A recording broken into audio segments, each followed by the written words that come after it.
On February 8th, 1936, the very first NFL draft was held.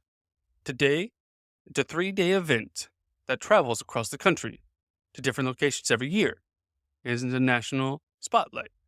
But then, barely anyone knew about this small event happening in a tiny room. Here's the story behind how the NFL draft got started today on Daily Sports History.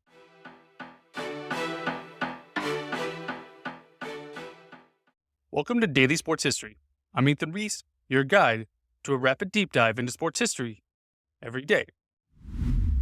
In 1936, the NFL was starting something new.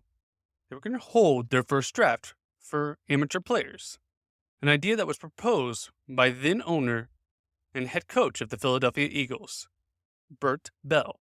Before 1936, players were free to sign with whatever team they wanted.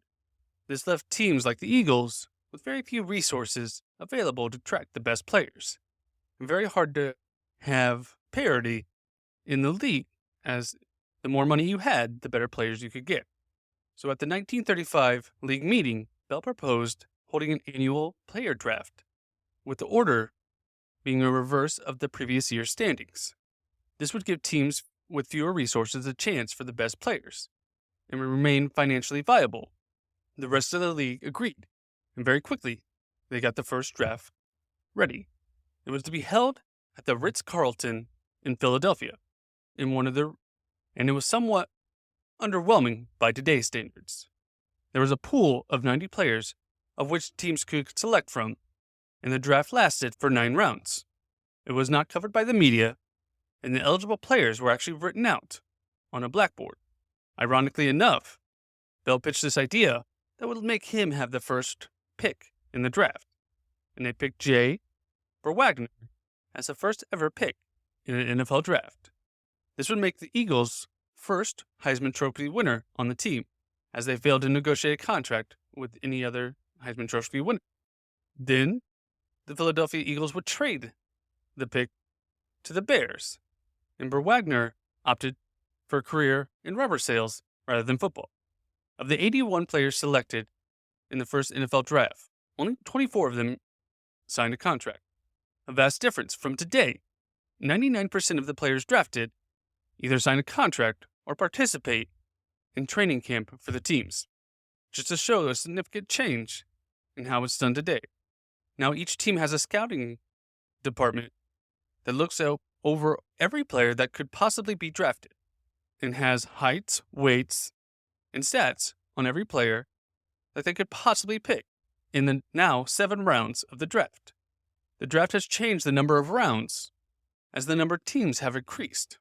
At the beginning, there was only 10 teams, but now there's 32 and only 7 rounds, opposed to the 9 that they started. But there was a time in the 1950s when there was 30 rounds of the draft. Imagine sitting through that draft night. We might have 2 weeks of the draft today. Despite only 24 players being signed in that first draft class, it produced 4 Hall of Famers. But arguably the most successful draft was in 1964, that had 20 rounds, seeing 280 players selected, and having 11 Hall of Famers. No draft since has had any more than 10 Hall of Famers produced. Up until 2011, players could sign contracts however much the team and the player could agree for, which caused many in the 2000s to get absurd contracts, making them one of the highest players in the league the moment they stepped on the field.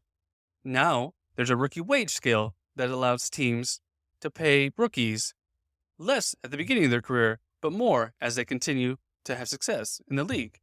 But if they are a bust, which is a person that does not actually have success playing football in the NFL, they do not get those millions of dollars guaranteed to them as before.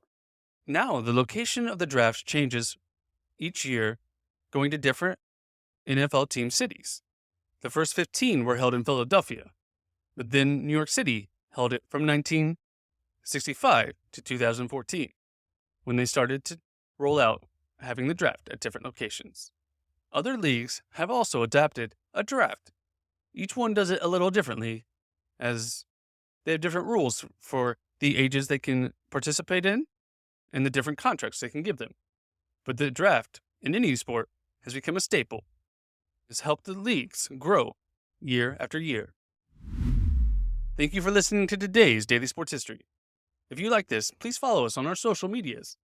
We're at Daily Sports History on Facebook, Twitter, Instagram, TikTok, and YouTube. And check them out for photos from today's story. And come back tomorrow for more Daily Sports History.